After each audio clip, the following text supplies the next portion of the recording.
আপনারা কি জানেন, যশোদা মাইয়া একদিন ভাবলেন আজ তিনি শ্রীমতী রাধারানীর হাতে মেহেদি পরাবেন।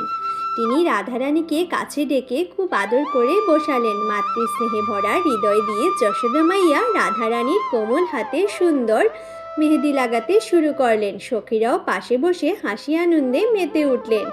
সেই সময় ছোট্ট কৃষ্ণ চুপি চুপি এসে সব দেখতে লাগলেন। তার মনে এক দুষ্ট বুদ্ধি জাগলো যে এই মেহেদির মধ্যে যেন তার নিজের নাম লুকিয়ে থাকে। সুযোগ পেয়ে সখীদের আড়ালে কৃষ্ণ নিজের নাম সেই নকশার মাঝে সূক্ষ্মভাবে এঁকে দিলেন। মেহেদি লাগানো শেষ হলে যশোদা মাইয়া খুব খুশি হলেন, কিন্তু কিছুক্ষণ পর রাধারানী লক্ষ্য করলেন তার হাতে শ্যাম সুন্দরের নাম ফুটে উঠেছে। তখন তিনি একটু লজ্জা পেলেন আর ভাবলেন যদি বড়রা কেউ দেখে ফেলেন। তখন রাধারানী সখীদের নিয়ে দ্রুত বর্ষানায় পিলি পুকুরে চলে গেলেন। সেখানে গিয়ে তিনি নিজের হাত ধুতে লাগলেন যেন সেই লেখা মুছে যায়। কিন্তু আশ্চর্যের বিষয়, যতই তিনি হাত ধুতে লাগলেন সেই নাম যেন পুরোপুরি মুছে গেল না। কারণ সেটা ছিল শুধু মেহেদির রং নয়, ছিল চিরন্তন প্রেমের চিহ্ন।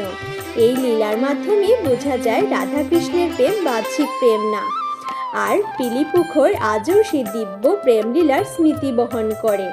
রাধে রাধে।